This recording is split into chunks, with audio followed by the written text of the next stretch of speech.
interest. And again, if you just introduce yourself, tell us where you're from, and then I'll start from when you start giving you a full speech. Not a problem. Ready to go. So my name is Sabine. I live on the central estate that is facing demolition, and that's about it. Yeah, thank you. So I'm here talking about the choice of Savills for stock assessment. So Savills is carrying out Lambeth stock condition surveys and drafting out the borough's future investment plan. Yet Savills has many spheres of influence. On the one hand, it has a huge influence on both local and national government policy, publishing papers such as land value estimates for policy appraisal for the Department of Communities and Local Government in 2016 and carrying out stock surveys. And on the other, it is also well recognised on the global property markets, managing over 21 billion in assets for itself and its investors. This is a gross conflict of interest. Savills homes and puts in planning applications for the demolition and rebuilding of structurally sound buildings such as Trudlove House on the central estate, where at least half of the 1,200 new homes will be for full private sale and on other estates. Not only does this show how instrumental Savills is in the removal of council homes and in steering councils in the direction of full demolition and rebuild, but it's best positioned with its international portfolio to be the seller of the 2,500 full market value properties that make up nearly all of the additional new homes across the 6 estates facing regeneration. In the paper, How Regeneration and Intensification of Housing Estates Could Increase the Supply of Homes and Benefit Residents, in 2016, Savills outlined how the land underneath council estates can unlock a massive amount of capital and refers to them as brownfield land. It suggests creating a new generation of public-private partnership delivery vehicles, and in turn, Savills was instrumental in the setting up of Homes for Lambeth. Homes for Lambeth has received a considerable amount of the £320 million debt taken out by Lambeth Council over the past 5 years, and now the council is looking to move this into the housing revenue account. Yet none of this money has benefited social tenants. It has caused more harm than good. Should Savills not also be responsible for the mess Homes for Lambeth finds itself in, and the burden not placed on the housing revenue account, and used to justify retrofitting, and used to justify not retrofitting as there is not enough money to retrofit? Used wisely, this could have retrofitted all 6 estates to a high standard and allowed for some infill for additional social housing. This is not our burden to carry. We did not ask for this, and retrofitting is the solution.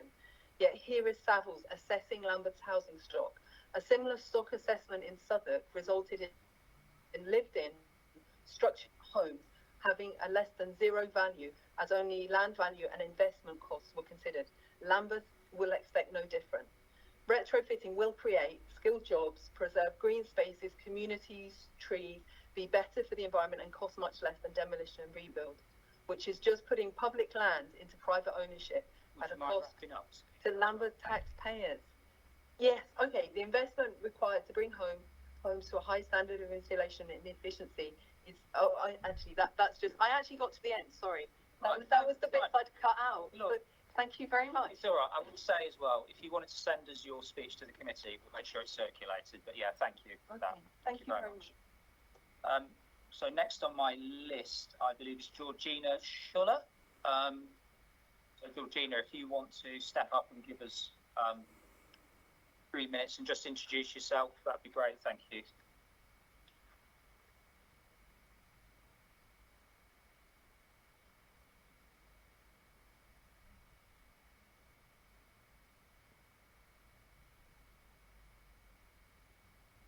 Hi, I'm Georgina Schueller, and I'm a council tenant on a Lambeth estate. At the last Housing Scrutiny Subcommittee meeting, Neil Eusden said that he wasn't concerned about the long distances travelled by some Savills surveyors if it meant that the best were being used. As a council tenant, I recently had my home surveyed. I was accompanied by a friend who has 25 years experience as a chartered surveyor with extensive knowledge of development and construction, property inspection and valuation. The stock condition surveys are supposed to provide detailed information, yet my friend concluded that no information was collected that would provide significant benefit in establishing a retrofit plan or assessment of options. Neither did it give new information that the council would not already have, or that the tenant could have provided over the telephone. In other words, there appeared to be no specialist surveying. I could have done it. Please note, this is not a criticism of the particular Savills employee, as I know of other tenants who have experienced similar surveys, but more a criticism of the checkbox list. Looking only at kitchens, bathrooms, the boiler, fuse box, windows and doors.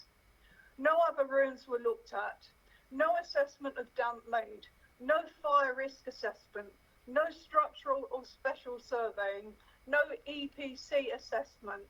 And only after I insisted was the loft insulation looked at.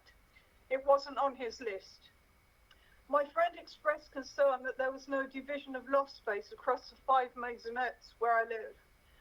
The Savills surveyor didn't appear to have the necessary expertise to comment.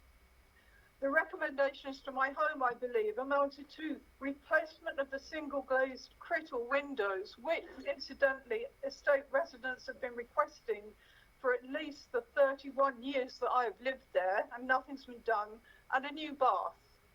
I consider this and other surveys I've heard about to be very poor use of the $4 million awarded to Savills. I believe the money could have been more effectively used employing an in-house surveying team and not a company which may make investment decisions based on what it learns and to its advantage. The data collected must be stored and monitored on appropriate software by trained staff and publicly available for scrutiny. It comes as no surprise that resident involvement numbers are low.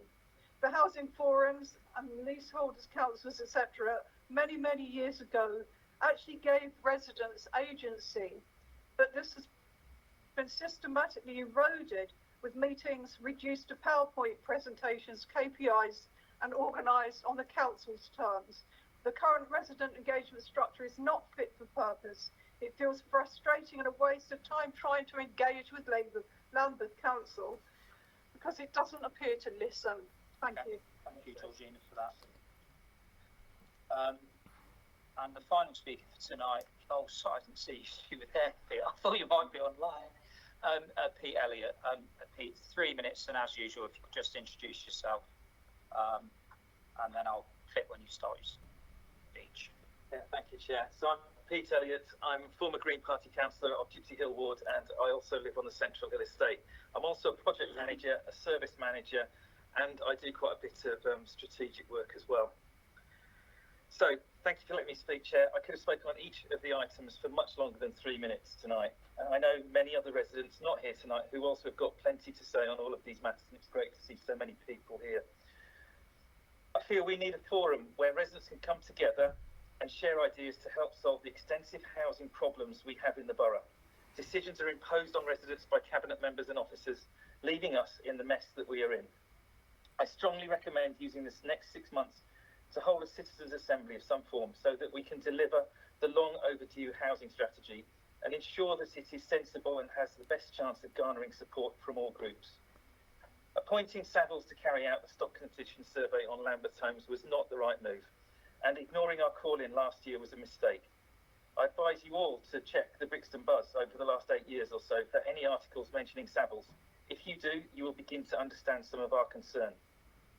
Savills advised the council on how to set up Homes for Lambeth for a reported £90,000. Now that Homes for Lambeth has failed so miserably, can we please have our money back? Savills advised on the salami slicing of the estates and helped organise the so-called consultations and planning applications across sites such as Roman Rise, Roper's Walk and Fenwick Place at the start of lockdown, where it was made almost impossible for residents to engage. All the planning applications and consultations ignored residents' well-considered objections and concerns. The stock survey should inform the council how to get its housing stock to net zero by 2030. We still do not have a plan for that. We are now 4 years on from declaring a climate emergency. maybe me, but in paragraph 220, there seems to be a contradiction where it states Lambeth targets are to achieve carbon neutrality by 2030 in brackets EPC-B, and point 2, upgrade all capital homes per annum to EPC-C from 2022 to 23. Now, if we need EPC-B by 2030, then why are we spending money on 1,000 homes per annum to EPC-C? Will we need to go around those a second time to upgrade to EPC-B? I was just very confused by that one. Finally, the Ombudsman report isn't for discussion, but the failings that reach the Ombudsman are the tip of the iceberg in Lambeth. Many faults and failures will never reach that level. Most residents won't even know of the Ombudsman. Many cases go through the courts, but even more residents just give up trying to get their landlord to fix issues. The housing department needs complete culture change, and that starts from the very top. We need to be bringing services like stock surveys in-house, and we need to put residents front and centre in decision making. The housing team needs to get repairs fixed first time, and where things go wrong, we shouldn't seek excuses or blame. We should learn and change policies and processes as necessary. Ultimately, so I recognise that this is like turning the Titanic, but ultimately, the Housing Directorate needs to start treating its residents with a newfound compassion, empathy and respect. Thank you. Thank you, Pete. Okay, thank you very much for the speakers on that item. So, questions. Again, I have a few, but I will let my colleagues go first. So, does anyone want to indicate? Shall I go first? I'll jump in then. So on this stock condition contract, which is £4 million by the looks of it, I think, Neil, I don't know if this is for you, are we going to independently audit the work that's been carried out at the end of this process? I mean, 4 million is a lot to be spent on this. And while I see there's lots of green in the table in 2.28, I do, given some of the concerns that's been raised in this meeting, hope that we're going to properly manage the contract, but also I would like to see some auditing at the end of it. So that's my first question. And my second question, I'm going to defer to Sabine, who asked a number of questions about the link up with regeneration. I don't know, Councillor Windle, if that's you. I accept you're not the cabinet member for the regeneration arm of the council, but I would like some of the points addressed that speaker raised. So, Neil, do you want to go first of all on the question that I've asked about auditing and getting value for money for this? Yeah, I mean, and both Andrews, Andy and Andrew, have got more detail on this. But the simple truth is, yes, this it's worth just saying this was done in a major procurement a year ago. It went to the whole market. Savills came through as the people who won. It took a 6 months procurement. It was very intense. There was a huge amount of member interest. All the questions that Sabine raised were put into this. So, for example, part of the Savills response and our response for our team to manage them is they are not, and it was deliberately removed from the contracts, to have any involvement in investment or any involvement about what estates may or may not, in any future debate, ever be considered for regeneration. That was not their brief. It is purely around the conditions of the property. Andy and Andrew can give you more detail about what precisely is in their spec, but I can categorically say that in terms of the management of HFL, they have had no involvement whatsoever. The original involvement, which is quite rightly been pointed out, was helping to set it up, for which they were paid a fee.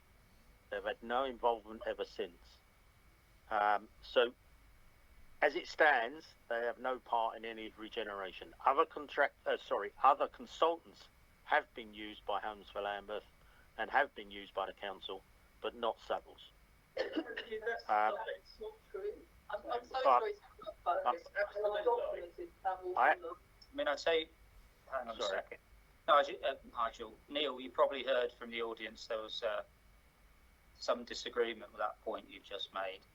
Yeah, well, I can You're absolutely convinced of that? I'm absolutely convinced of that, yes. Okay. So what I would suggest the audience, it's okay, is to, if you want to email me after this meeting with the evidence that you've talked about, I will ask for an answer. I mean, I have to say, Neil, before we go on, I do feel this needs to be independently audited at the end of this process, this contract. I made that recommendation strongly because I think it's important we have confidence in that. So I take what you're saying, but I still think the contract needs to be independently audited at the end and its findings published. I don't have a problem with that, Paul, but we need to make the point, because I think it's disrespectful to the officers. They are managing this contract, so it's not like it's not being managed. So Andy Marshall, Andrew Yates, and a number of other officers attend absolutely frequent meetings with Savills. They check and balance what they're doing, and they check that through. That I'm happy for that to be reported, and I'm happy for that to be audited. That's absolutely fine, and there wasn't a direction there at any particular officer. I was making the general point about the policy that we have. No, I understand that. No, it's fair enough. I understand why you've said that. So moving on to questions from other councillors before I ask any more. Councillor Fitzroy. The evidence that the lady, I'm sorry, I've forgotten your name, gave about the surveyor that came round, and it seemed like it was quite a minimal survey, not really doing what we would like them to do. Is that something that the officers recognise? Is that what they should? Is that what they're supposed to be doing, or does that look like an anomaly? And the follow-up to that would be, if it is an anomaly, is there any opportunity for councillors to just join in some of these surveys? Are we able to find out when they're going to be doing stock condition surveys in our ward, and we can just come along to some of them? The simple answer to that is probably yes, but I think it'd be useful for Andy Marshall or for Andrew, probably Andy Marshall, to actually say what the surveys are and what they're about. Yeah, I'm happy to take that, Paul, if you want. Yeah, go for it. Okay. So Savills, obviously you've got the cost there, which I put down because I know someone asked that last time, so we put that down. So that's the estimated cost based on 19,000 surveys. At the moment, we've done, I think last Friday, we're up to about 16,500, slightly more than the report. The report was done back in end of December. The fire risk assessments, yep, we've done that, and we've got all that data that they're doing. So 16,500 surveys, we get all that data back. That's all loaded in to Northgate into our asset management model. Fire risk assessments, yes, definitely, it's all done. The other costs, the indicative costs, start to work out the asset management strategy, data interrogation, investment plan, etc. You can see the carbon reduction strategies in there. They've not done that yet, but they are taking that information. So once we've got all the surveys done, we'll then overlay all the repairs data. We're doing 2,800 external surveys on top of that.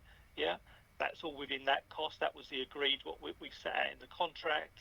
We'll overlay all that repairs data, all the carbon reduction information, and then what that will start to identify where there are suitable properties that you can retrofit.